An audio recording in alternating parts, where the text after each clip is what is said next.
Hello everyone, welcome back to Brad's Bourbon Reviews. I'm Brad, and today, no review, we're going to go into a part 2 of our tier list video where we're going to just tier list some bourbon. If you don't know what a tier list is, it is a ranking from the best to the worst. S tier meaning like supreme or like superior. I believe it comes from video games. I've had a few questions about why it's S tier over A. I don't know, but we are going to take some whiskeys from this tier list from tiermaker.com, and we're going to go through and rank these whiskeys from S being the best of the best to D tier. There's no F tier on this one, which I find interesting, but that's okay. I didn't make this one.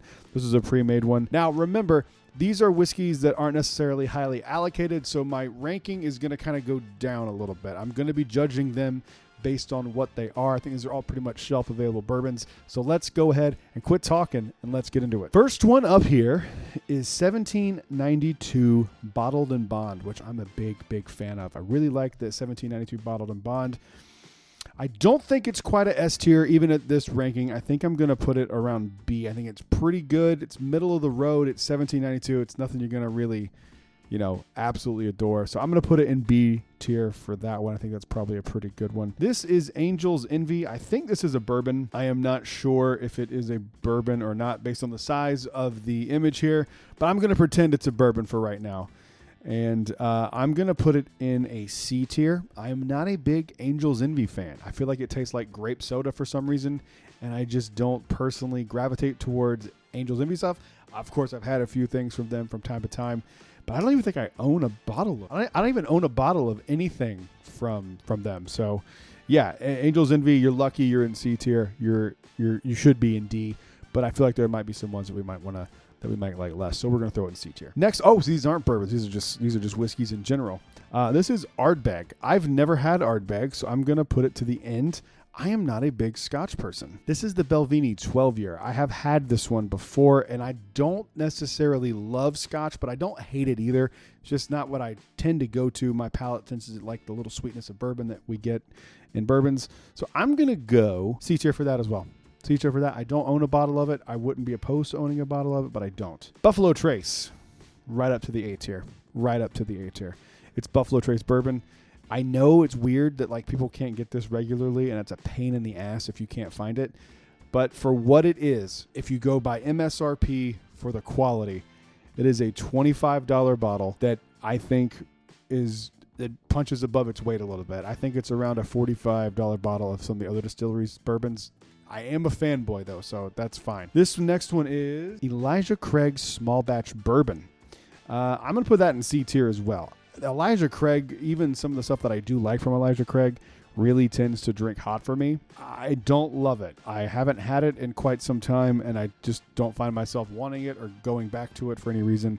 So I'm going to put it right there in C. There's a lot of C's so far. Next, Evan Williams Bottled and Bond. Talking about an $18 Bottled and Bond product. Controversial, putting it in the S tier. For what it is, I actually just recommended this to my buddy Nick the other day. It is a fantastic bottle for $17 or $18. Honestly, I don't think you can beat it for the price. It is phenomenal for $18. I do think the value is there more in the Evan Williams than the Buffalo Trace, and that's why it's a little bit higher, even though I do personally like the taste of Buffalo Trace a little bit better than Evan Williams, but you can't deny that's a fantastic bottle. Up next, Evan Williams Black Label D-list. I do not like most things from Evan Williams. I just put the Bottled and Bond all the way up there. It is 80 proof nonsense. Not a fan of it. I don't typically drink anything at that proof. Actually, I think I'm being a little harsh. I'm going to go C. I'm going to go C tier. I'm going to go C tier for that one. Little C tier. It's fine. We'll move on to the next one, which is Four Roses Single Barrel. I'm putting this in the A tier. I love Four Roses Single Barrel.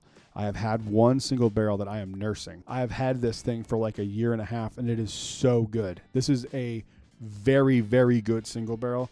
I really like it. 100 proof. They are a little expensive. Oh God, I just love it.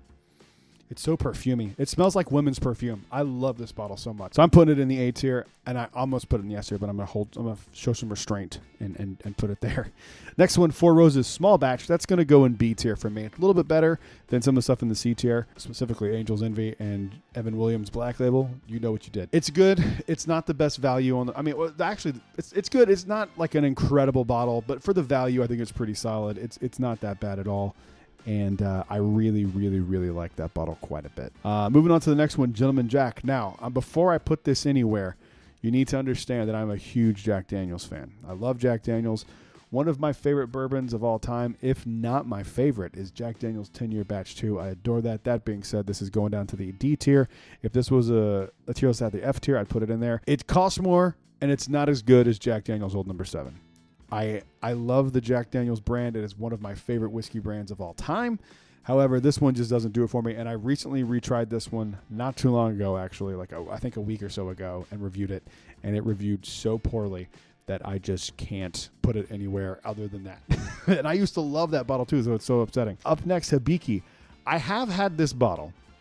However, I have only had this bottle in an old-fashioned at a restaurant. So what I'm going to do is I'm going to rate it on what I loved the cocktail, and I liked the cocktail at a B, okay? Now, I'm actually going to do a review of this coming up soon. I'm going to Japan next year for Star Wars Celebration, so I'm actually going to try and do some Japanese whiskeys leading into that, just because if I see something over there, I'll be more informed. I did like the cocktail. It's very similar to Scotch, but it has more of a sweetness to it than Scotch does, which is, I think, why I liked it. But that could have been the fact that it was a cocktail, but that is my only experience with Hibiki, and I think it's only fair to go by my only experience with it.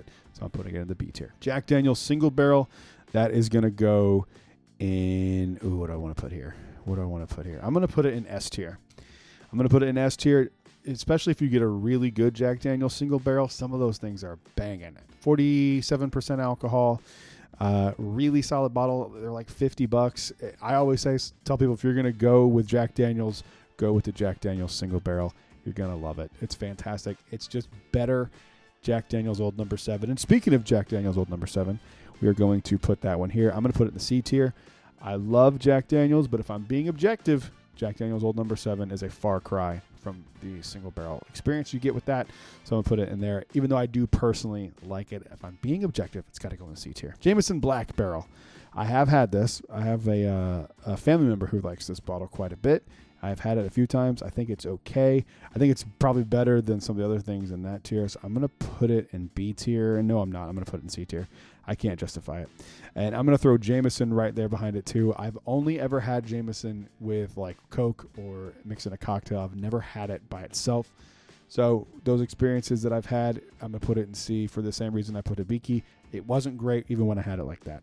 Jim Beam White Label, that goes straight to the D tier. You are lucky there is not an F tier. You'd be one of the first ones in there, if not the first one. Okay, this next one's a little tough for me. Johnny Walker Black Label. Johnny Walker Black Label is not very good. However, I have some very good memories with Johnny Walker Black Label, including some memories with Holly's grandfather right before he passed away. We were able to share a few pours of this, and for that, mixed with the memories and mixed with how good it actually is, I'm going to put it in the C tier. I can't put it higher than that, even though I have good memories behind it. Up next, we have Knob Creek 9-Year. Now, this one is a freaking dope bottle.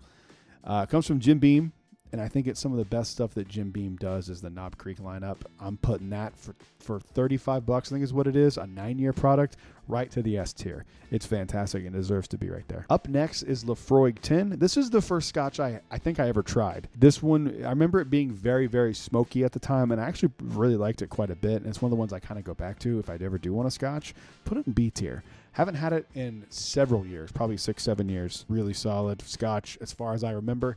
I might have to go revisit it, but going on my own experience and putting it with the Hibiki up there. Maker's Mark 101, out of all of these, I'm going to put it in the A tier. A tier for Maker's Mark 101 because I think this is what Maker's Mark should be. Just like I think Jack Daniel's should bottle their stuff a little higher proof, like the 47% for the single barrels. I think Maker's Mark benefits very greatly at putting it at 101 proof. It's actually some of my favorite stuff from Maker's Mark is Maker's Mark 101. I really like it, and I've had this one for about a year, so I really like it, and I nurse this because it's a really solid bottle. All right, moving on to the next one. On the opposite coin of that is Maker's Mark 90 proof. Now, I will give them some credit for making it 90 proof. It's not 80 proof. So I'm going to put it in the B tier, even though I don't think it's quite that good. But I do think it's better than all the things in the C tier, so I'm going to put it right there. I don't love Maker's Mark, which is weird because I love wheated bourbons. I feel like their stuff is just so simple and so basic that I I can't get into it. I know people love Maker's Mark. Some of my favorite stuff from them is the wood finishing series, which I have right here.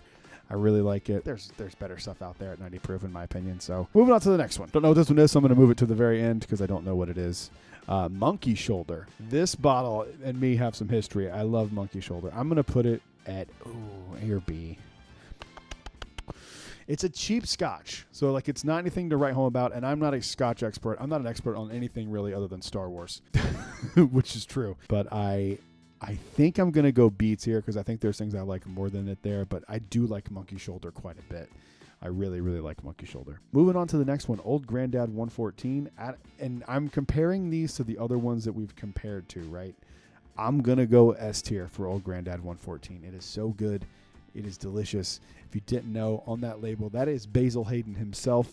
Comes from Jim Beam, and it's just such a good bottle. It's my favorite of the Old Grandad stuff. And people love the Bonded. I prefer the Old Grandad 114. I think it's spectacular. Next one, Beak of the Devil, Old Grandad Bottled in Bond. I'm going to put it in B tier.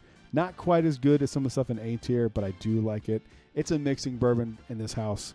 I do enjoy it from time to time, but it is not quite as good as some of the other stuff in here. All right, moving on to the next one here. We have one of my personal favorites.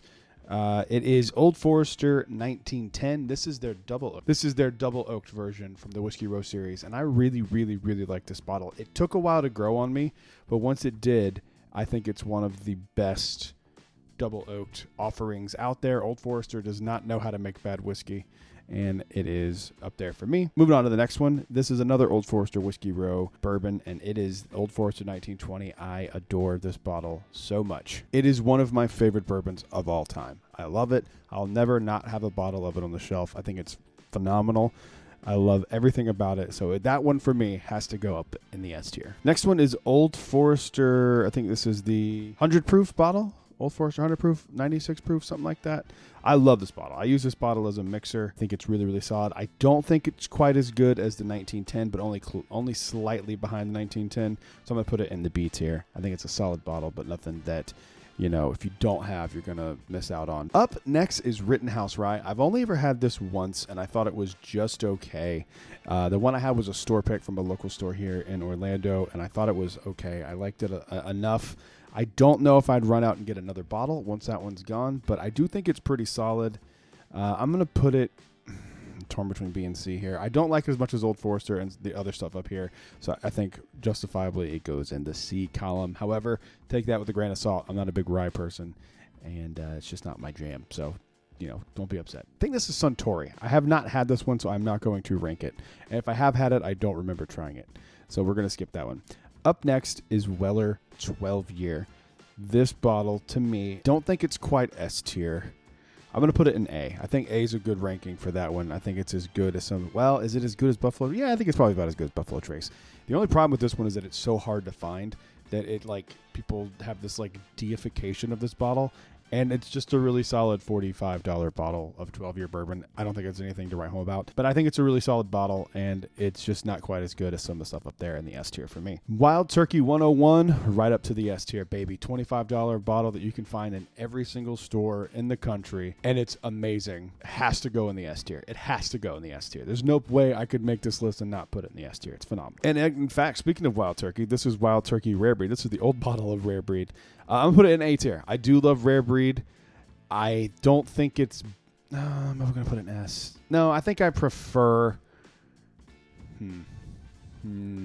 I'm going to put it in S tier. I think Wild Turkey Rare Breed is phenomenal. I always talk it up. I think it's one of those bottles that can get you into some higher proof stuff, even though it's not like super, super high proof, but I think it's a really solid bottle. And again, it's pretty much available everywhere. Every good liquor store will have Wild Turkey Rare Breed. Moving on to the next one, Wilderness Trail. I think Wilderness Trail is just very mid. I think it's just okay. I'm going to throw it in B. I don't think it's anything special.